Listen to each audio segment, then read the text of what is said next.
लेकिन जो परमात्मा कबीर जी की शरण में आ जाएगा पुण्यात्मा, घबराना नहीं, आपका वृद्धावस्था ऐसे कटेगा ना फूल की तरह।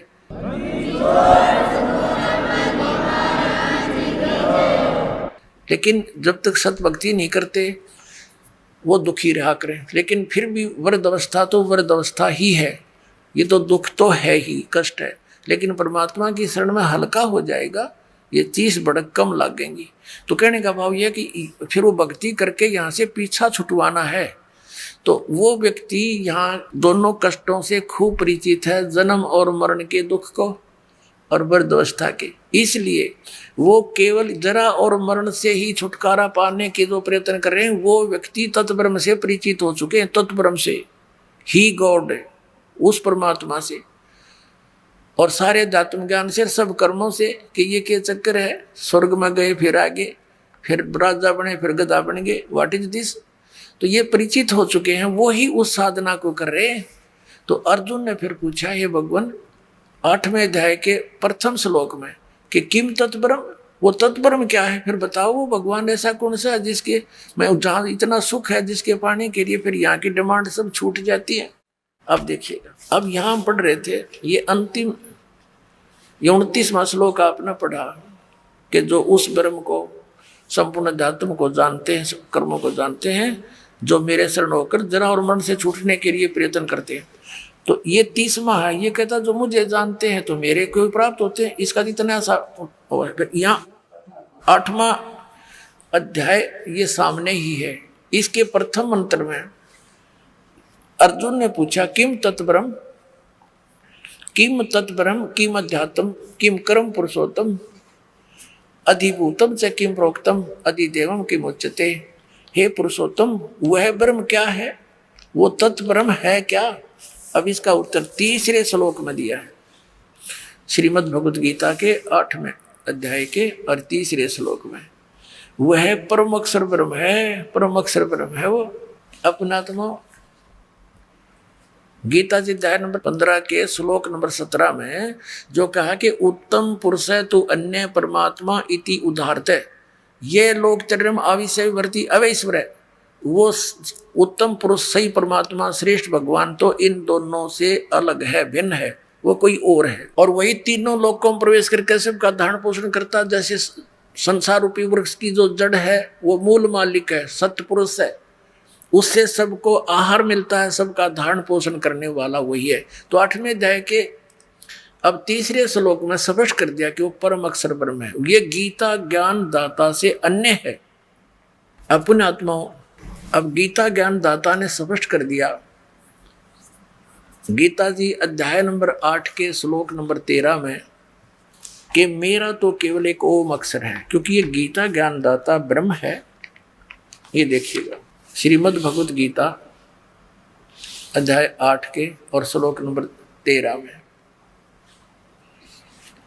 ओम इति एकाक्षरम ब्रह्म व्यवहारन माम अनुसमरण ये प्रियति तजंदेहम स याति परमाम गतिम। इन्होंने थोड़ा सा गलत किया यहां से, ओम ओम, इस एक अक्षर रूप ब्रह्म को उच्चारण करता हुआ मुझ निर्गुण ब्रह्म का चिंतन करता हुआ शरीर त्याग कर जाता हुआ पुरुष परम गति को प्राप्त होता है। अब इसका अर्थ ये है, ये गीता ज्ञान दाता कहता है कि मेरा एक ओम अक्षर है मुझ ब्रह्म का, और इसकी साधना करता हुआ जाता उसकी परम गति होती है। ओम नाम से जो परम गति होनी है वह ब्रह्मलोक प्राप्ति है। ब्रह्मलोक में गए प्राणी फिर वापस आते। 8वें अध्याय के और 5 से लेकर 10 तक, 5 और 7 में तो ये अपनी सचिथि बताता है कि मेरी भक्ति कर, मुझ में आश्रित हो और देवताओं की भक्ति छोड़ दे तो मुझे प्राप्त होगा, लेकिन युद्ध तो करना ही पड़ेगा। अपने आत्मा जहाँ युद्ध करना है तो शांति कहा, इसलिए इसने 18वें अध्याय के 62वें श्लोक में कहा है कि अर्जुन तू सर्वभाव से उस परम अक्षर ब्रह्म की शरण में जा, उसकी कृपा से तो परम शांति को और सनातन परम धाम को प्राप्त होगा। यानी वहां जाने के बाद सब झंझट मिट जाएगा, ना युद्ध करना ना कुछ करना। अगर मेरी शरण में रहेगा तो युद्ध तो तुझे करना ही पड़ेगा। युद्ध करनी है ना शांति की। अब पांडवों को शांति हुई, 36 वर्ष राज किया, फिर हिमालय में जाकर गढ़ के मर गई तपस्या करके, और फिर नरक में डाले गए। और इसलिए कहा कि मैं उसके बारे में जानता नहीं, तत्वदर्शी संत की खोज कर ले और उस संत के अनुसार तुम साधना करोगे तो परम शांति को, परम सुख को प्राप्त होगे। अब 5 से लेकर 8 में अध्याय की गीता के और 10 तक श्लोक आपके रूबरू रहता है, देखिएगा। 10 दिखाते हैं 8वें अध्याय का। अब यहाँ 5वां श्लोक है। इसमें कहा कि जो पुरुष अंत काल में मुझे ही स्मरण करता हुआ शरीर त्याग कर जाता है, वह मेरे स्वरूप को, स्वरूप नहीं है ये, मद भावम, मेरे भाव में को प्राप्त होता है, मेरे पास आसक्त रहता है, इसमें कोई संशय नहीं। फिर 6 मत एक कॉमन सी बात बताई है कि अंत समय में जिसकी जिसमें आस्था रहती है, अंत समय में उसी को प्राप्त होता है। अब 7वां दिखाते हैं आप। 7वें में ये कहा है कि इसलिए अर्जुन सब प्रकार से तू सब समय में निरंतर मेरा स्मरण कर और युद्ध भी कर, और मुझ में अर्पण किए हुए बुद्धि मन चित्त युक्त होकर निसंदेह मुझे ही प्राप्त होगा। अब 8वें में और 9वें में और 10वें श्लोक में उस परम अक्षर ब्रह्म की साधना के लिए कहा है। अब देखिएगा 8वें का यहाँ लिखा है, जो देखो ये कवियम शब्द है। अब इसका डिफाइन करने लगेगा दास तो बहुत लंबा समय लग जाएगा, फिर अन्य समय में बताता रहता है। ये कबीर देव की तरफ संकेत है, परम अक्षर ब्रह्म का नाम है। जो कवियम और पुराणम, अनादि, सबसे पहले का भगवान, सबका नियंता यानी सबका मालिक, सबका कंट्रोलर, सूक्ष्म से अति सूक्ष्म, सबका धारण पोषण करने वाला, अचिंत रूप, सूर्य के सदृश, नित्य चेतन, प्रकाश रूप, आदित्य वर्णम, सूर्य की तरह साकार, तेजो में शरीर युक्त। इसका अर्थ ये है अविद्या से अति परे, शुद्ध सच्चिदानंद घन ब्रह्म यानी अति परे सच्चिदानंद घन परमेश्वर का स्मरण करता है। अब क्या बताया है कि जो व्यक्ति इस सच्चिदानंद घन परमेश्वर का स्मरण करता है, ये 8वां श्लोक है, ये 8वां, ये यहाँ से देखना। हे पार्थ, ये नियम है कि परमेश्वर के ध्यान के अभ्यास रूप योग से युक्त, ये ध्यान नहीं जानते ना, आपका छोड़ दिया, अभ्यास योग युक्तेन, सुरत और शब्द के अभ्यास में जो रत है। सुरत पुण्यात्माओं, ये राधा स्वामी वाले धन धन सतगुरुवान वाली सुरत शब्द नहीं है, ये कान बंद कर धुन को उसने सुरत शब्द कहे थे। जो 2 अक्षर का मंत्र ये दास आपको देगा, उसका सिमरण करते समय उसके ऊपर अभ्यास करना है, क्योंकि मन भागता है, उसके ऊपर ध्यान नहीं डटने देता। तो सुरत को उस शब्द यानी 2 अक्षर के उस मंत्र पर अभ्यास करना है, उस पर रोकने की चेष्टा करनी है, इसने भागन नहीं देना। अब यदि हम वैसे जाप करते रहेंगे, मन लगा नहीं अभ्यास, तो वो व्यर्थ है वो सिमरन आपका। आपने ये देखना है कि बाहर मंत्र जो छोड़ रहा हूँ वो कौन सा उच्चारण हो रहा है अंदर श्वास के द्वारा, और अंदर कौन सा जा रहा, तब ये मंत्र का आपका सफल मंत्र माना जाता है एक भक्ति का। अब देखना, अब हम पढ़ रहे हैं अध्याय नंबर 8 का और श्लोक नंबर 8 ही पढ़ रहे हैं। ये 8वां श्लोक है। हे पार्थ, ये नियम नाम है, हे पार्थ, परमेश्वर के अध्ययन नहीं है, अभ्यास रूप योग से, योग माने साधना से, उस नाम की साधना से युक्त, दूसरी ओर न जाने वाले चित्त से निरंतर चिंतन करता हुआ परम दिव्यम पुरुषम, परम दिव्यम पुरुषम, पुरुष माने परमेश्वर, परम प्रकाश रूप दिव्य परमेश्वर को प्राप्त होता है, जो गीता ज्ञान दाता से अन्य है। अब 9वें में क्या बताया है, देखो, जो कवियम, जैसे आपको पहले बताया है कई बार, तो यहाँ समझो जो कबीर देव, लेकिन डिटेल यहाँ नहीं बता पाऊंगा, समय थोड़ा। जो कवियम, इन्होंने सर्वज्ञ लिखा है, जो कबीर देव अनादि, सबके नियंता, सूक्ष्म से अति सूक्ष्म, सबके धारण पोषण करने वाले, अचिंत रूप और सूर्य के सदृश नित्य चेतन, आदित्य वर्णम, सूर्य के जैसा तेजो में शरीर युक्त साकार परमात्मा, अविद्या से अति परे, जो किसी के ज्ञान में नहीं है, अज्ञान से परे है, सच्चिदानंद घन परमेश्वर का स्मरण करता है। 8वें 9वें 10वें में कश्यप क्लियर कर दिया। ये 10वां, वह भक्ति युक्त अंत काल में भी योग बल से बेरकुटी के मध्यम में प्राणों को, यानी श्वास का सिमरण है, प्राण संगरी जो नानक साहब ने बोली, उसमें बड़ी डिटेल थी।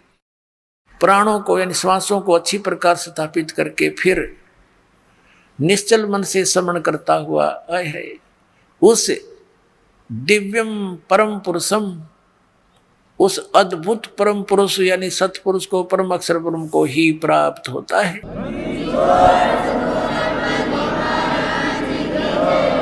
अपना आत्मा ये अपने सदग्रंथ बता रहे हैं। इसका मंत्र कौन सा है? इसने अपना तो बता दिया, ओम अक्षर नथिंग एल्स। अब 17वें अध्याय के गीता जी के 23वें श्लोक में कहा है कि उस सच्चिदानंद घन ब्रह्म के पाने का 3 मंत्र का जाप का निर्देश है। नथिंग एल्स, निर्देश माने नथिंग और कुछ नहीं, सिंपल ओनली डायरेक्शन, ये है। देखिएगा 17वें अध्याय का और 23वां श्लोक, ये श्रीमद् भगवत गीता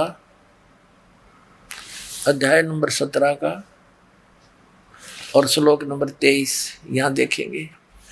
ओम तत्सत इति निर्देश है ब्रह्मण है त्रिविध है समर्थ है ब्राह्मणा तेन वेदा च यज्ञा च विहिता पुरा। इसमें क्या लिखा है? ब्रह्मण माने सच्चिदानंद घन ब्रह्म, ब्रह्मण माने सच्चिदानंद घन ब्रह्म, देव परम पुरुष। ओम तत्सत, ऐसे ये 3 प्रकार का सच्चिदानंद घन ब्रह्म का नाम कहा गया है। अपने आत्माओं, अब ये दास बताओगा आपको अपनी सिंपल लैंग्वेज में, जो आसानी से हमारे गले उतरेगी। अपने आत्माओं, जैसे ये मंत्र का जाप जो होता है ये तो साधना है। जैसे हमने जल प्राप्त करना है और जल नीचे पृथ्वी के अंदर है, हमारा उद्देश्य, हमारा पूज्य देव जल है, उस समय हमारा उपास्य जल है, और साधना हमारा उपास्य नहीं है, वो देव नहीं है, वो तो एक साधन है। जैसे हैंड पंप लगाते हैं तो बोकी मारनी पड़ेगी, पाइप नीचे पहुंचानी, फिर हैंड पंप लगाना। तो ऐसे ये 3 मंत्र का जाप है, ओम तत्सत। ओम और तत् और सत ये सांकेतिक है। काल ने बताया नहीं कि मुझे नहीं मालूम, इसको पता भी नहीं परमात्मा ने, या दया करिए हमारे पे, न यू खोल देता तो सारे न जाप कर दे पाते। और ये नकली संत अपने शिष्यों को नाम देते हैं, ओम तो हरि ओम तत्सत, हरि ओम तत्सत। चरण पैर की तक खोखियो। अब क्या बताते हैं? ओम तो ये ब्रह्म का है, सरपुरुष का। ये 3 पुरुष आपके समक्ष हमारे सदग्रंथों में है, 3 भगवान, 3 प्रभु, 3 स्वामी। और तत्व और सत ये सांकेतिक हैं, ये कोड वर्ड है। ओम और तत्व वो सांकेतिक शब्द मिलकर ये सतनाम बढ़ता 2 अक्षर का। अब ये ओम नाम और ये तत्व आदि हमारी पूजा नहीं है, ये साधना है। इसमें हम नौजल ना मिल है, या मजदूरी करनी पड़ेगी। तो ये श्वास उश्वास से सतनाम का प्राणों से, श्वासों से सिमरण होता है। नानक साहिब जी स्वयं इस 2 अक्षर के मंत्र का जाप किया करते थे, और उसका प्रमाण है ये जन्म साखी भाई बाल्यवाड़ी में, समुद्र की साखी में। लेकिन परमात्मा ने इन पुण्यात्माओं को मिले थे, वो परमेश्वर आकर सतपुरुष इन पुण्यात्माओं से कह दिया था, मेरी ये लाख दुआई दया करना मेरे पे कि अभी इसको सार्वजनिक ना करना, नहीं तो बिचली पीढ़ी की पुण्यात्मा पार नहीं हो पाओगे। काल के दूत फिर ये नाम देते पाओगे ग्रंथ, गुरु ग्रंथ साहिब में तो पढ़ के, और ये हम विचलित हो जाएंगे, मेरे बच्चे मुझे पहचान नहीं सकेंगे। तो नानक साहिब जी ने दृढ़ निश्चय कर लिया था, किसी अपने बच्चों को भी नहीं दिया वो 2 अक्षर का नाम। और ऐसा झटका दे दिया था मर्दाना को कि सारा सिख समाज दूर हो गया उस मंत्र से। इसलिए कि नकलियां का हाथ लग जाती है, और ज़्यादातर ये कर्म बिगाड़ने वाले जो गुरु बने हैं ये सिख समाज से उभर कर आए हैं। गुरु ग्रंथ साहब को आधार बनाकर ये वचन करते रहे हैं। जैसे वो शिवदयाल जी भी उसी पंजाबी यानी गुरु इस सरदार पंथ से था, बाबा जयमल सिंह जी उन्हीं गुरु ग्रंथ साहिब को मानने वाले ही थे। तो इनको अगर ये पता लग जाता थी तो ये अच्छी आत्मा, लेकिन काल का फंस गई है, तो उन्होंने रहम कर हमारे ऊपर लिख दिया। प्राण संगली में तो विशेष डिटेल थी, लेकिन वो इसी भय से गुरु ग्रंथ साहिब में नहीं रखी गई कि कहीं आने वाले सिख समाज में इस 2 अक्षर के सतनाम का कोई जाप ना कर ले और मर्दाना वाला हर्ष ना हो जाए। इस कारण से वो नहीं रखी गई।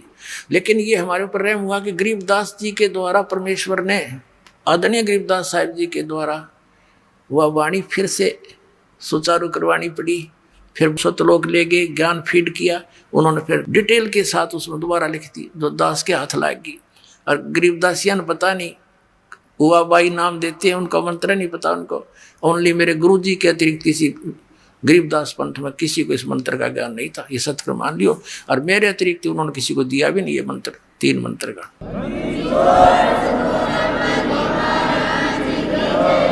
पुण्यात्माओं, हॉकी के साथ गेम है यू। जैसे हॉकी खेलता खेलता प्लेयर होता है ना, उस बाल को एक बार तो विरोधियों की तरफ फेंक देता है, उधर वो भागते हैं, फिर वो निकाल के गोल कर देता है। तो ऐसे लाए परमात्मा इनको निकाल कर के खिलाड़ी, परमात्मा के बच्चे जिनको ये मिले थे, आज आपका हाथ लग गया यूं, न तो बर्बाद कर देता ये काल। अब प्रसंग चल रहा है कि ये 2 अक्षर का मंत्र है, ये सतनाम है, और तीसरा जो सत्य है वो सारनाम है। उसके लिए तो मालिक ने कहा था, धर्मदास मेरी लाख दवाई, ये सार नाम की दबार ना जाई। ये तो किसी को तुम जाप करो, लेकिन कि तो भनक भी ना लगने देना इसकी। और सार नाम बार जो पढ़ी, ये बिचली पीढ़ी हंस नहीं तरी। तो कहने का भाव ये है पुण्यात्माओं कि जो ये ओम तत् सत का जो मंत्र है, इसकी त्रिविध है, 3 प्रकार से ही साधना करने का निर्देश है, यानी फाइनल फैसला है। तो ओम और तत् मिलकर ये 2 अक्षर का सतनाम है। इसके सिमरन की विधि भिन्न है, श्वास उश्वास से, प्राणों से, यानी इसका जाप है। और फिर तीसरा सार नाम आपको दिया जाएगा, वो आपका फिर परमात्मा से मेल कराएगा। अब जैसे हैंडपंप लगाने के लिए बोक्की लगाते हैं, जैसे ये नकली नाम देते हैं ओंकार, निरंकार, ज्योति निरंजन, सतनाम आदि, एक अकाल मूर्त सब स्वरूपी राम सतपुरुष, ओम नमः शिवाय, हरे राम हरे कृष्ण, ये कोई जाप है? जैसे सतपुरुष, अकाल मूर्त, सब स्वरूपी राम, ये तो परमात्मा की महिमात्मक उपमात्मक शब्द हैं। इन चाहे सतपुरुष कह लो, चाहे अकाल मूर्त कहो, जल कहो, पानी कहो, नीर कहो, एक की बात है। उसको तो पाना है हमने, और ये रट्टा लो, अरे जल पानी नीर, जल पानी नीर करते रहो, भगवान पानी मिलेगा, ये कैसे मिलेगा? वो तो विधि अलग है उस जल के पानी की। ये 2 अक्षर के नाम की बोकी लाई जाएंगी जमीन में, ऐसे बोकी मारते हैं, मिट्टी बाहर फेंकी, फिर बोकी, फिर मिट्टी फेंकी बाहर, ऐसे तो ऐसे श्वास उश्वास की बोकी लगेंगी। अब सतनाम 2 अक्षर के मंत्र से परमात्मा प्राप्ति नहीं हुई, इसलिए परमात्मा ने कहा है कि जो जन होगा जो हरि लेगा शब्द बिलगाए, और सो हम जप मरे व्यर्था जन्म गंवाए। यानी केवल इस एक मंत्र और इन सतनाम के दोनों मंत्रों का भी जाप तुम करते रहे, यूजलेस, जब तक सार नाम नहीं मिलेगा। अब जैसे हैंड पंप लगाने के लिए प्रोसेस शुरू हुआ, प्रोसीजर, बोकी और पाइप ने अपना काम कर दिया, जल तक पहुंच गई, लेकिन जल प्राप्त नहीं हो सका। उसके लिए तो ये तो सतनाम के 2 अक्षर का काम हो गया, समझ लो। भंवर गुफा तक ये आपका रास्ता क्लियर कर देगा, लेकिन सतलोक प्रवेश नहीं कर सकते। उसके बाद सारनाम दिया जाएगा, हैंड पंप लगाया जाएगा पंप के ऊपर, और फिर उसका भी जाप करना है, उसकी मोमेंट देना है, उसको उसकी साधना करनी है, तब गदड़ गदड़ वो जल निकलेगा। तो ऐसे ये 3 मंत्र का जाप है, और इससे मोक्ष होगा, वो परम अक्षर ब्रह्म, वो सतलोक, वो सुख सागर प्राप्त होगा। अपने आत्माओं, जैसे प्रसंग चला है कि सरपुरुष, अक्षर पुरुष और परम अक्षर पुरुष। अब अक्षर का अर्थ होता अविनाशी, लेकिन 15वें अध्याय के 17वें श्लोक में उस अक्षर को रिजेक्ट कर दिया कि उत्तम पुरुष है, श्रेष्ठ परमात्मा तो कोई और है इन दोनों से। तो अक्षर पुरुष भी अक्षर पुरुष नहीं रहा। अब जैसे किसी ने अपने बच्चे का नाम कप्तान दे रखा है, वो कप्तान थोड़ा होता है, नाम है कप्तान उसका। तो ऐसे इनकी सतिथि बतानी पड़ेगी थोड़ी सी। ब्रह्मा विष्णु महेश ये तीनों नासवान है। एक ब्रह्मा की आयु कितनी है? जैसे एक चतुर्युग होता है, सतयुग, त्रेता, द्वापर, कलयुग, ये मिलकर चतुर्युगी होती है, और इसकी कुल वर्ष संख्या 43,20,000 वर्ष है। ऐसी 1000 चतुर्युग, 1008 है वैसे, इसमें 14 इंद्र के शासन खत्म हो जाते हैं और 72 चतुर्युग तक एक इंद्र का शासन रहता है, शासन काल है। तो ऐसे वैसे तो 1008 बनते हैं, लेकिन लंब संप इनको 1000 चतुर्युग देते हैं। इतना तो ब्रह्मा जी का दिन, इतनी ही रात्रि, ऐसे 30 दिन रात का एक महीना बना इनका देवताओं का, और 12 महीनों का एक वर्ष हो गया। ऐसे बने हुए 100 वर्ष की आयु है श्री ब्रह्मा रजगुण की, और इसे 7 गुणी विष्णु जी की, इससे अधिक, और विष्णु जी से 7 गुना अधिक है शंकर भगवान तमोगुण शिव की। और जब 70,000 बार ये तमोगुण शंकर भगवान की मृत्यु हो लेगी, तब एक ब्रह्मांड का विनाश होगा और इस सरपुरुष का नाश होगा इस काल का। फिर एक ब्रह्मांड के सब प्राणी इसमें आग लग जाएगी, जैसे पृथ्वी के ऊपर सब जल हो जाएंगे जहां जहां भी पृथ्वियां हैं, और फिर एकदम 11 सूर्य और सौरमंडल से घूमते हुए यहाँ आ जाएंगे और इन सब को फूंक डालेंगे। तो ऐसे पृथ्वी तत्व को जल तत्व खत्म करेगा, ग्रास लेगा, जल तत्व को अग्नि, अग्नि को वायु, वायु को आकाश। तो उस समय इस ब्रह्म की मृत्यु होगी सरपुरुष की, और ये एक युग होगा किसका? अक्षर पुरुष का।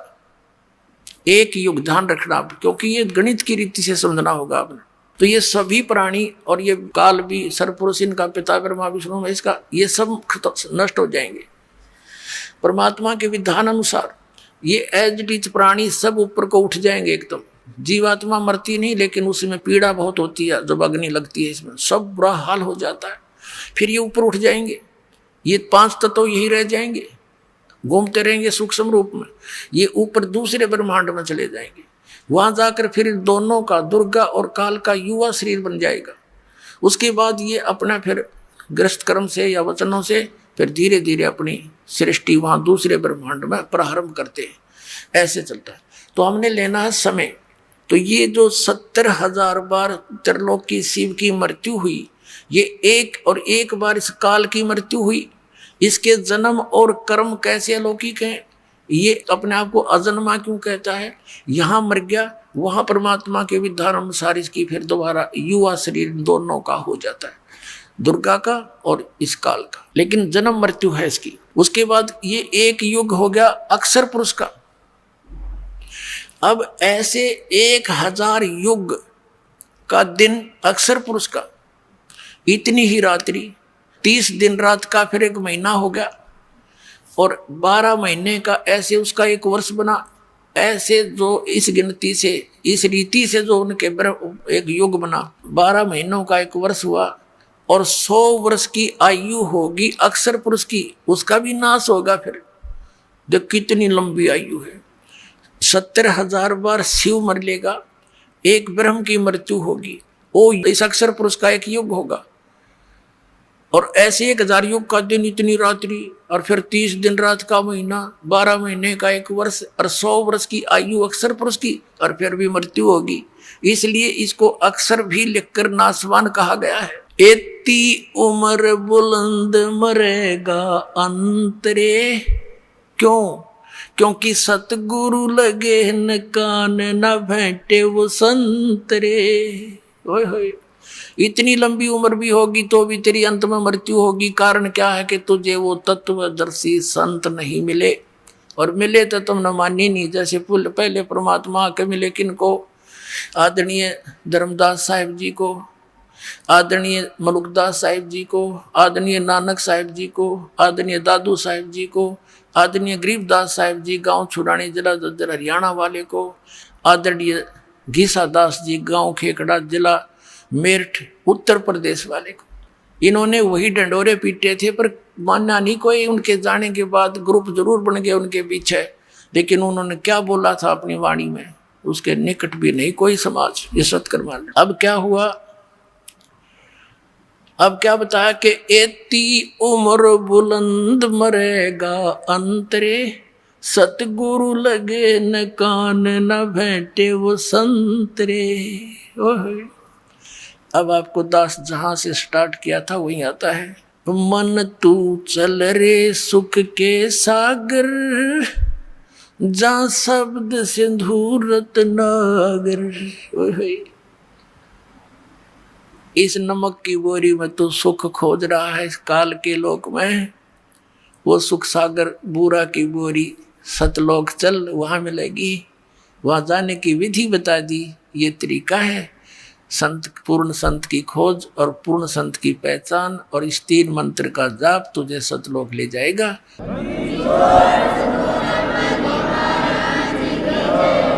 बहुत आसानी से, बहुत सिंपल वे से, नाम उठत नाम बैठत नाम सोवत जागवे, नाम खाते नाम पीते नाम से ती लागवे। नाम से मोक्ष होगा।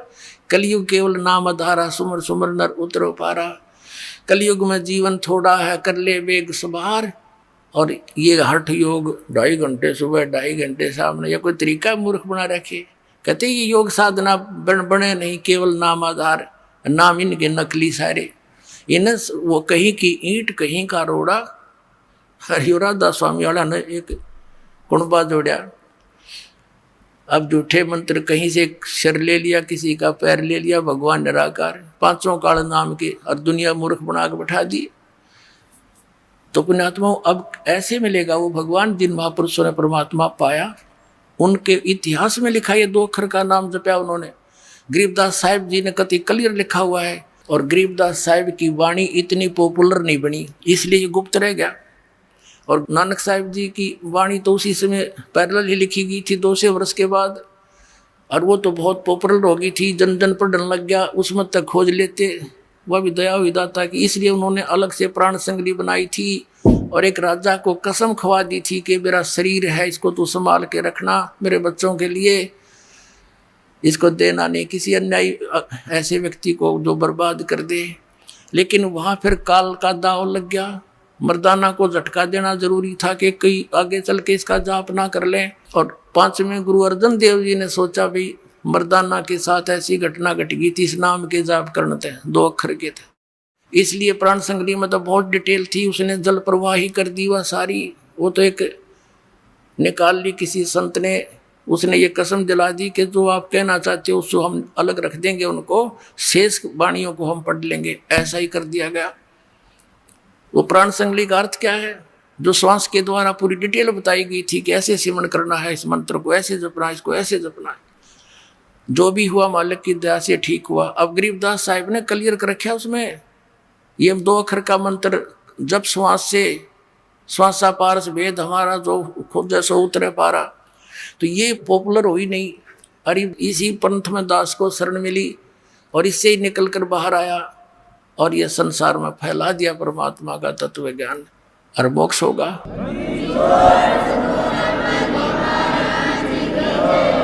अब क्या बताते हैं, मन तू चल रे सुख के सागर, जहाँ शब्द सिंधु रत्नागर।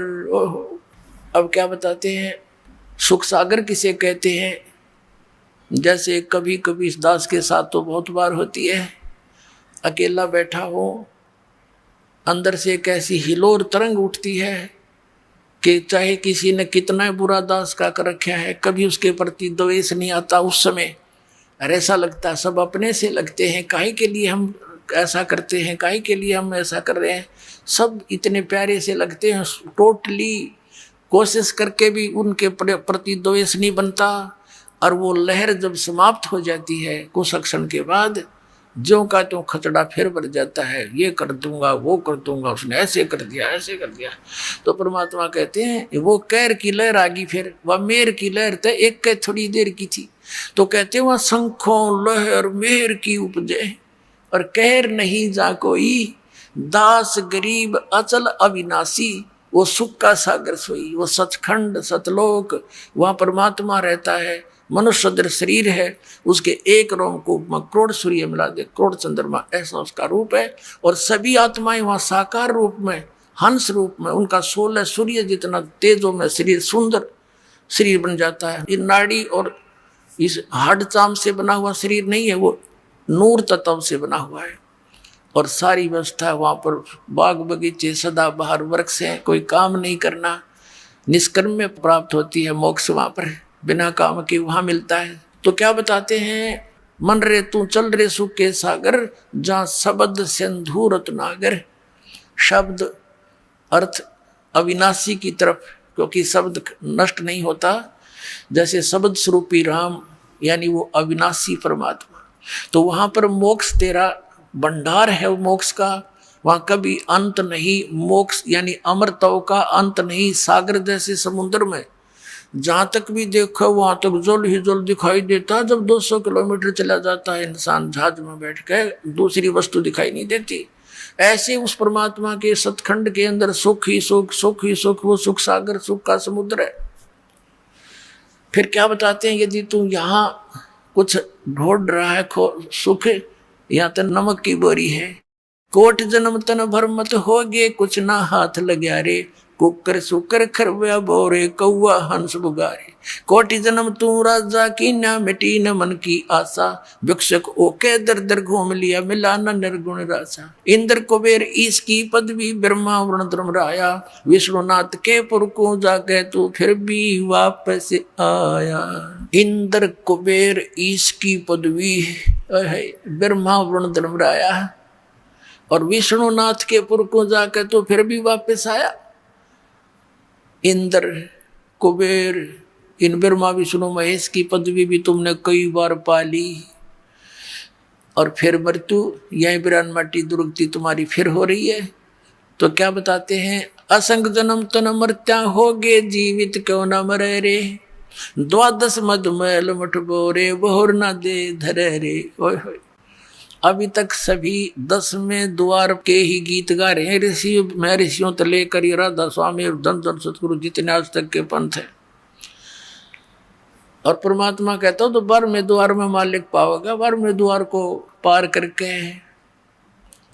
हर एक आधा कबीर पंथी ने किता, कबीर साहब की वाणी में 11वां द्वार पढ़ लिया, उससे के गीत गा रहा है। बस मेरे जैसा ज्ञान पृथ्वी पर नहीं है, बस वहां 11वीं खिड़की पाएगी इसने। अरे 11वीं और 12वीं खिड़की नाम से ही सर्वश्रेष्ठ हो गया ज्ञान। ज्ञान के लिए तो बहुत कुछ विस्तार का पता चलेगा, क्या क्या ज्ञान संत को होना चाहिए, कौन से मंत्र हैं जाप के। मूल इस सारे ज्ञान को दे करके समझाना है, और ये जीव को इस नाम पर विश्वास दिलाना है कि इस मंत्र से मोक्ष होगा। बाकी सत्संग तो ऐसा समझो जैसे खेत को संवारना पड़ता है, उसको बीज बोने योग्य किया है और खेत संवार दिया, सत्संग अच्छे सुना दिए, और बोना था गेहूं बो दी भांग, तो व्हाट इज यूज, के फायदा हो सत्संग का और खेत संवारने का। अब दे सतनाम और सारनाम से मोक्ष होगा, और दे ये उठ पटांग मंत्र, तो यहाँ फेल हो जाएगा वो नकली संत। अब ये जड़ है, इस मंत्र नाम बिना मोक्ष हो ही नहीं सकता, चाहे कितनी बात बना ले और अधिकारी से प्राप्त हो, अनाधिकारी से काम करें। एक छोटा सा ड्राइविंग लाइसेंस बनवाते हैं, चालक प्रमाण पत्र, अगर वो डुप्लीकेट है तो उसमें ब्रन मट्टी हो जाए, वो ही नहीं चलेगा आगे। तो अरे ये जाना सचखंड, ये 12 मधुमैल मठ बोरे, कबीर सागर में लिखा कि 12वां द्वार पार करके परमात्मा मैं बैठा हूँ भाई वहां पर। अरे ये 10वां तक घाटा जोड़ रहे, एक नकली का 11वां ठा गया, वो ढोल पीटा, मेरे जैसा ज्ञान कितना नहीं, मेरे जैसा ज्ञान कहीं नहीं। अब मेरा पट्टा किसका ज्ञान कैसा है।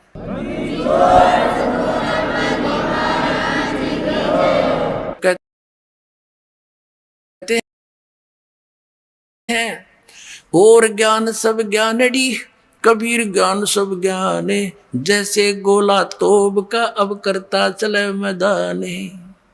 परमात्मा कहते हैं तारा मंडल बैठ कर ये चांद बढ़ाई खावे, उदय हुआ जब सूरज का ये स्यों तारों छप जावे। इस परमात्मा के ज्ञान के सामने ये सब अन्य ज्ञान और भगवान ऐसे छुप जाएंगे जैसे सूर्य उदय के बाद चंद्रमा और तारे विद्वान होते हुए उनकी वैल्यू नहीं रहती।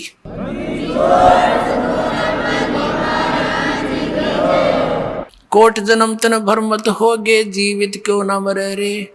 12 मध्य 12वें द्वार के मध्य महल मठ बोरे, वो सतलोक महल है, वो मठ है, वो स्थान है जहां जाने के बाद फिर वापस नहीं आते। बहुर ना दे धरे रे। अब जीवित मरना किसको कहते हैं। जीवित मरना एक तो ये है कि भाई विकारों को त्यागना पड़ेगा, मन तो पता नहीं कि बकवाद खोजा है, इनको हटाना पड़ेगा, इन इच्छाओं का दमन करना पड़ेगा। इस ज्ञान आधार से अपना काम चलाना जोगा परमात्मा अपना अवश्य देगा, ये सत्कर मान लेना। आपने जो चाहिएगी वस्तु वो अवश्य देगा, बिन मांगे देगा, पर देगा वही जो आपको हानिकारक ना हो। फिर क्या बताया, दूसरा मरना ये है कि जैसे एक व्यक्ति नाइट सर्विस में जा रहा था और सुबह वापस आना था, घना जरूरी काम था, और दुर्घटना होगी, वही मर गया। अब वो रात ने भी नहीं पड़ा था, इतना कंपलसरी काम मान रखा था, वो काम भी गया और आप भी गया।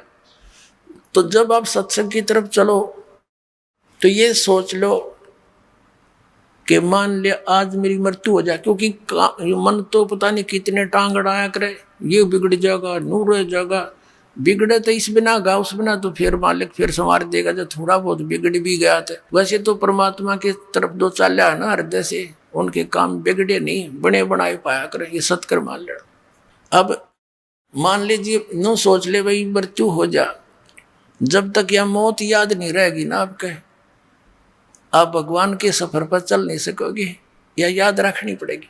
तो नो सोच लो सत्संग में जाना है, इस बिना काम चले को नहीं। और तो नो सोच ले कि भाई मृत्यु होगी तो परमानेंट टिकट कटेगी, फिर यो काम भी यहीं रह जाएगा और यो सारी कोठी भी रहेगी। अब नो सोच कर चल पड़ो भाई 3 दिन 4 दिन 2 दिन जैसा आपकी इच्छा हो, कि नो सोच लो हम मर गए, हम खत्म हो गए और 40 सत्संग। अब फिर 2 दिन पाछे मान लीजिए कोई ज्यादा ही माने आपकी बात को संसारिक विधि से, कोई छोटा मोटा हानि होगी तो उसने फिर पूरी कर लेंगे, या परमानेंट टिकट कट गई फिर क्या कराएंगे, फिर भगवान भी गया और राम भी और काम भी गया। कहते राम नाम कड़वा लगे ये मीठे लगे दामे, दुविधा में दोनों गए भाई माया मिली ना राम। एक व्यक्ति को पंजाब के अंदर दास के गुरुदेव का एक आश्रम है तलवंडी भाई में, तो गुरुदेव सतगुरुदेव के सतलोक गमन के उपरांत दास वहाँ सत्संग करने जाता था संडे को, सेकंड संडे को, द्वितीय रविवार को। तो वहाँ कोई मेरे गुरुदेव के शिष्यों का कोई रिश्तेदार आ रहा था, कोई बुढ़िया मर गई थी, उसका शोक व्यक्त करने शुक्र को आया था, शनिवार को जा रहा था। उन्होंने कहा आप आज डट जाओ, सत्संग सुनना, और कल सत्संग सुन के 8 से 10 सत्संग होगा, 9 से 10 10 11 फिर चले जाना।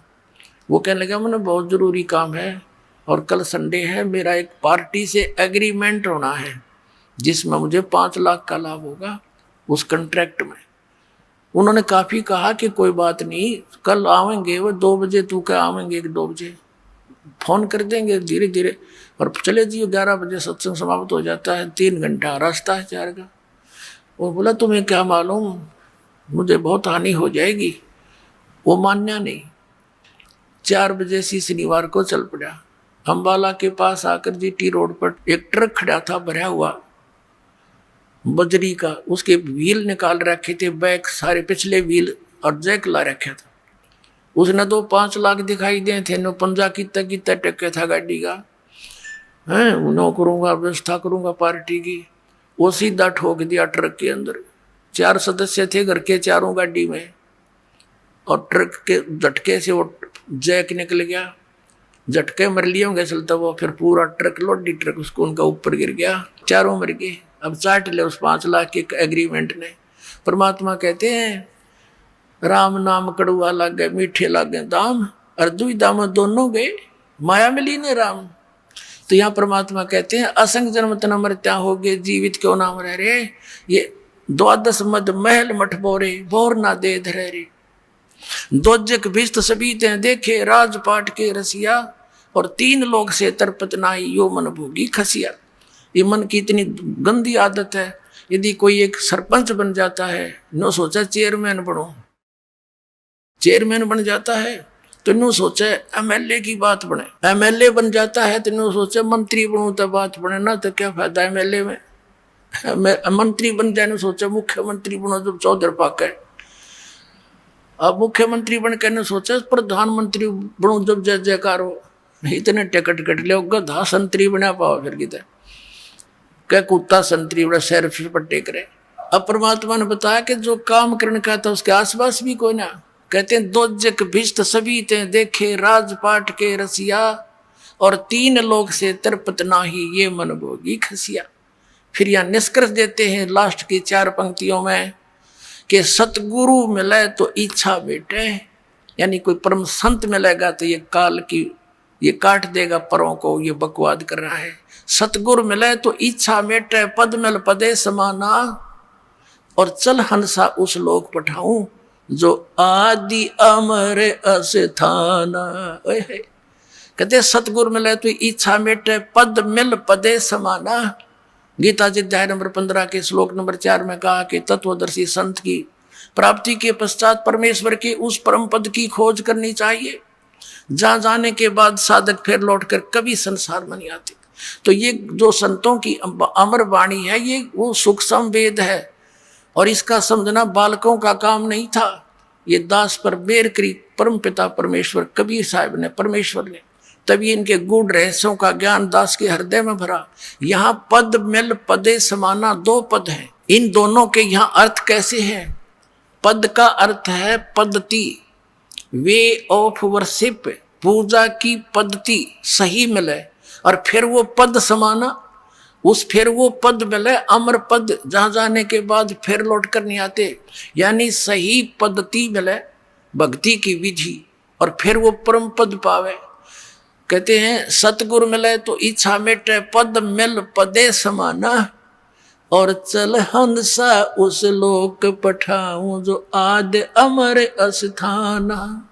अब वहां क्या सुख है? 4 मुक्ति जा चंपी करती माया होरी दासी, दास गरीब अभय पद पर से वो मिले राम अविनाशी। 4 मुक्ति, ये नकली सुख 4 मुक्ति तुम्हारी होती है, स्वर्ग में जाते हो वो खत्म हो जाती है। वो सुख तुम्हारे चरणों में सतलोक में सदा पड़ा रहेगा, और वो परम अक्षर ब्रह्म मिलेगा जो हम साधना बताएंगे।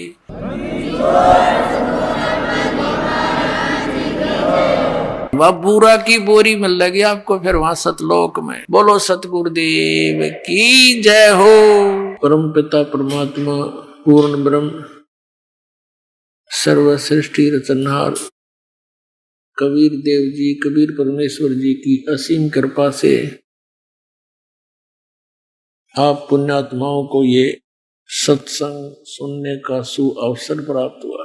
सत्संग में आने से प्राणी को ज्ञान होता है, मैं कौन हूं, मेरे जीवन का क्या उद्देश्य है।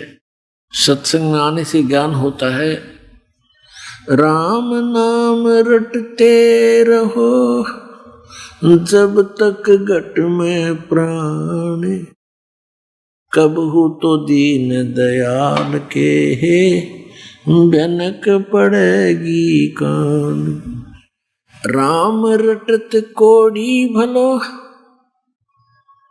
चू चू पड़े जो चाम, ये सुंदर दे किस काम की,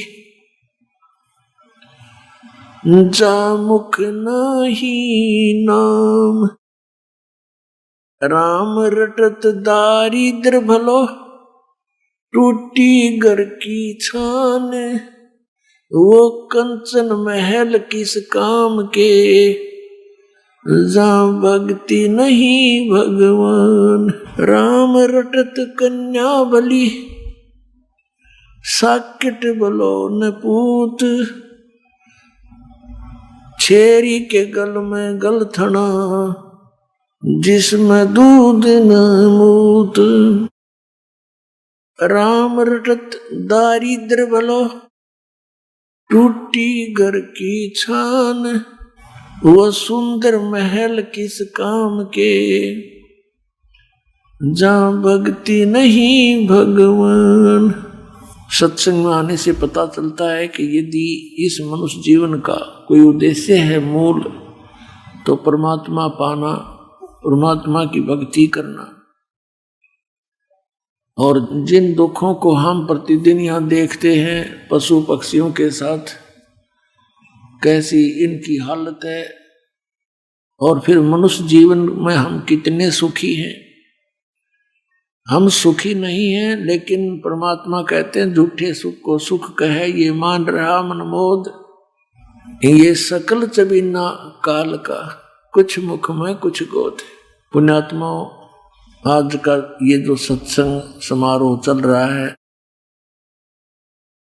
ये उस शुभ दिन के उपलक्ष्य में है जिस दिन परमात्मा सतलोक से चलकर यहाँ काल के लोक में आए थे और काशी के अंदर, बनारस के अंदर एक लहर तारा नामक तालाब के अंदर कमल के फूल पर वो परमात्मा शिशु रूप धारण करके विराजमान हुए थे। अब आपके रूप सदग्रंथों से प्रमाणित करते हैं कौन है परमात्मा, कैसा है वो प्रभु। सबसे पहले आपके रूबरू करते हैं पवित्र बाइबल को। ईसाई धर्म के श्रद्धालु कहते हैं गॉड इज फॉर्मलेस। मुसलमान धर्म के श्रद्धालु कहते हैं परमात्मा बेचून है, बेचून में निराकार। और कबीर साहब कहा करते खोजत खोजत था किया आर कहा बेचून। खोजते खोजते परमात्मा को थक गए, हार कर कह दिया भगवान तो निराकार है, वो दिखता को नहीं। इसी प्रकार इन वेदों के जानकार माने जाने वाले विद्वान ये आचार्य शंकराचार्य ये भी कहते हैं कि परमात्मा निराकार है।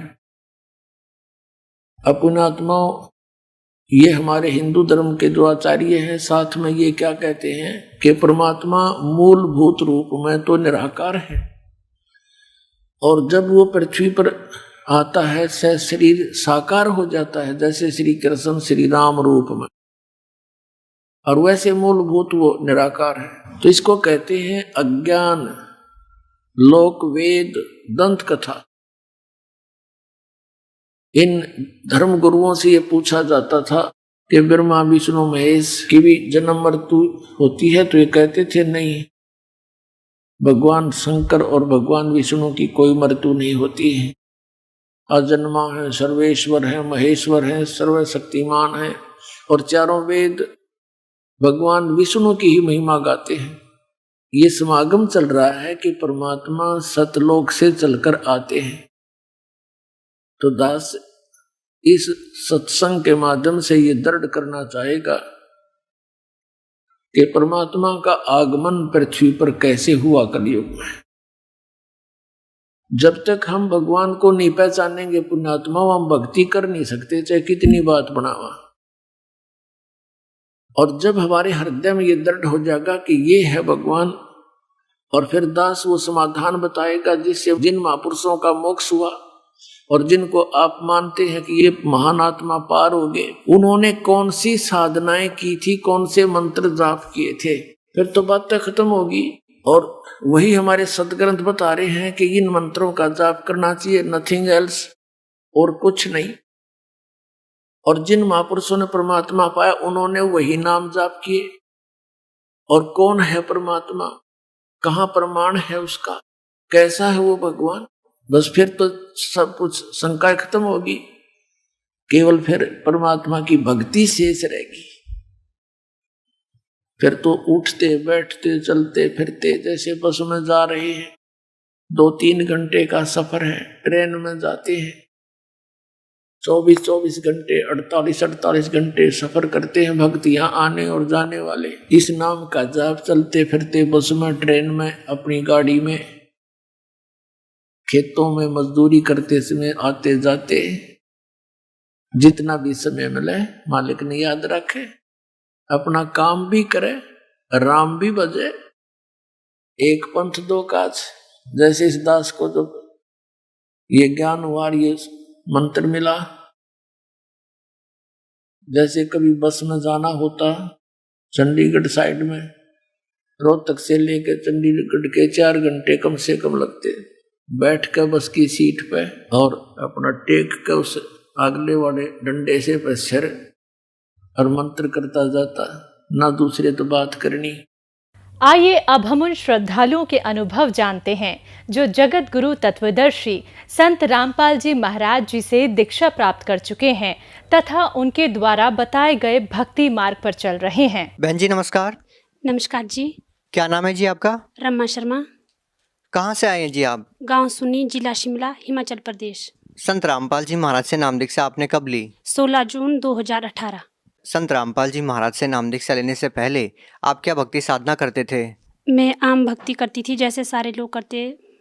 जैसे वैसे तो मैं शिव जी भगवान की भक्ति करती थी, और जैसे व्रत वगैरह लेना सारा भक्ति करती थी, और पूजा भी सारी करती थी, पर मेरे को उससे कुछ लाभ नहीं हुआ। क्या किसी साधु संत से भी जुड़े हुए थे आप? नहीं जी।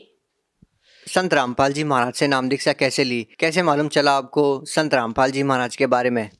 संत रामपाल जी महाराज के बारे में मुझे मेरी बुआ है, उनसे पता चला। उनके घर हम मम्मी के साथ सत्संग पे गए थे, वहाँ मैंने सत्संग सुना, और तभी फिर मेरे मन में विचार आया कि मैं भी सत्संग, मतलब वहाँ पे जब लोगों ने बताया कि ऐसे ऐसे लाभ हुए हमारे को, फिर मैं पीजीआई से मेरा इलाज था चला हुआ, फिर उन्होंने बोला कहते आप ही ले लो। फिर मैंने सोचा कि मैं इनके नियम नहीं कर पाऊँगी। फिर उन्होंने बोला कहते आप पहले थोड़े दिन देख लो, अजमा लो, अगर फ़र्क पड़ेगा तभी लेना आपने। फिर मैंने 17 जून को नाम दीक्षा ली। नहीं, ऐसी क्या जरूरत आन पड़ी कि आपको संत रामपाल जी महाराज से ही नाम दीक्षा लेनी पड़ी? मैं बहुत परेशान थी, बीमारी से बहुत जूझ चुकी थी। मेरे को 3 साल हो गए थे लगातार प्रॉब्लम से। मेरे को ब्रेस्ट की प्रॉब्लम है, और तीसरी स्टेज पे चला गया था मेरा कैंसर। मैं बहुत परेशान थी, और घर वाले भी कोई साथ नहीं दे रहे थे। कैंसर की प्रॉब्लम थी आपको? हाँ जी। कहाँ पे दिखाया था आपने कैंसर? सर मेरा इलाज आईजीएमसी था चला हुआ। ये कहाँ पे है? शिमला स्नोडन से। इसके अलावा? इसके अलावा मेरा एक ऑपरेट हुआ था 2 साल पहले। उसके बाद ऑपरेट के बाद भी मुझे कोई फ़र्क नहीं पड़ा। इसके बाद 9 जनवरी को मेरा ऑपरेट हुआ था। उसके बाद 15 दिन के बाद फिर मेरे को दोबारा से और गिल्टियाँ शुरू हो गई। पहले एक में थी, फिर दूसरे में भी चली गई। डॉक्टर्स का क्या कहना था? डॉक्टर का कहना था ये कि फ़र्क पड़ जाएगा, आपको ऑपरेट करना पड़ेगा। फिर उसके बाद उन्होंने ऑपरेट की डेट दी, मैंने मना कर दी कि मैंने नहीं करवाना ऑपरेट। फिर मैं दवाइयाँ खाती रही। उसके बाद फिर मेरी प्रॉब्लम ज़्यादा बढ़ गई। फिर उसके बाद मैं पीजीआई चली गई। पीजीआई जाते फिर मैंने 1 हफ्ते दवाई खाई, उससे भी मेरे को कोई लाभ नहीं हुआ। फिर उसी के बाद मैं उसी के बीच में सत्संग गई थी, वहीं मैंने सत्संग सुना, और फिर 2 दिन मैंने जाप किए, संत रामपाल महाराज जी के जाप किए। जोत नहीं जलाई थी मैंने, क्योंकि मैं इनके नियम नहीं कर पाऊँ, मैंने ऐसा सोचा था। फिर उसके बाद नाम लेने के बाद फिर बुआ की कॉल आई, कहते भैया आप कैसे भक्ति कर रही हो? फिर मैंने बोला मैं क्या भक्ति तो मैं कर रही हूँ, पर मेरे नियम नहीं हो पाएंगे, मेरे को शायद मुश्किल ही लग रहा है कि मैं निभा पाऊँगी। फिर उन्होंने बोला मेरे को कि आप जो जड़ाओ, दंडवत करो, उससे लाभ होगा आपको। फिर मेरा 19 को ऑपरेट होना था पीजीआई में। फिर मैं गई थी पीजीआई। फिर उसी दिन ये बुआ वगैरह भी चंडीगढ़ गए थे, तो इन्होंने बोला कहते हम जा रहे हैं रोहतक, और मेरी डॉक्टर उस दिन अचानक छुट्टी पे चली गई। कहते अगर तैने भी आना तू भी चल मेरे साथ। फिर मैं उसी दिन इनके साथ रोहतक चली गई। फिर उस दिन मेरे को इतनी शक्ति आई कि मैं नंगे पाँव पूरे रोहतक में चली, और बिल्कुल जहाँ मैं एक कदम नहीं चल पाती थी वहाँ मैंने पूरा रोहतक नंगे पाँव से चली। और उसके बाद जब मैं घर आई मैंने दवाइयाँ उसी टाइम से बंद कर दी थी, और मैंने जोत भी जलाई, मर्यादा में भक्ति भी की। फिर मेरे को 25 दिन में पता चल गया, और मेरी सारी प्रॉब्लमें दूर हो गई। जो ऑपरेट होना था उसकी भी डेट आगे चली गई, और फिर जब मैं दोबारा गई पीजीआई, फिर वहाँ टेस्ट हुए तो सारे टेस्ट क्लियर हो गए। अब जो मेरी प्रॉब्लम थी तीसरी स्टेज पे थी, वो मेरा कैंसर खत्म हो गया। ऐसा कैसे हो सकता है? ये बिल्कुल ही अपने आप में असंभव बात है। लोगों का विश्वास करना इस बात पे बिल्कुल नामुमकिन है। दरअसल हमें भी इस बात पे विश्वास नहीं हो रहा कि बगैर किसी दवाई के आपका कैंसर ठीक हो गया, जबकि आप बता रहे थे कि तीसरे स्टेज पे थे आप। हाँ जी, मैं जो भी मेरे को सुन रहे हैं, मैं सुनने वालों को यही बताना चाहूँगी कि जो लाभ मेरे को हुआ आपको भी हो सकता है। भगवान संत रामपाल जी महाराज की सत्संग सुनो। बगैर किसी दवाई के, बगैर किसी ट्रीटमेंट के कैसे ठीक हो सकता है? किसी मंत्रों के जाप करने से कैंसर का ठीक होना तो कोई भी व्यक्ति इस बात पे विश्वास नहीं कर पाएगा। सर मैं यही कहना चाहूँगी सभी से कि आप संत रामपाल महाराज जी के सत्संग सुनो, उनकी शब्द वाणी सुनो, उसी से आपको पता चल जाएगा, और उनकी भक्ति मर्यादा में करो। उसी अगर कोई व्यक्ति ये वेरीफाई करना चाहे कि आपको कैंसर था, तो कैसे पता कर सकते हैं? कैसे पता चल सकता है कि आपको वाकई कैंसर था? सर मेरे पास सारी डिटेल है, सारी रिपोर्टें मैं उनको दिखा सकती हूँ, उनको बता सकती हूँ।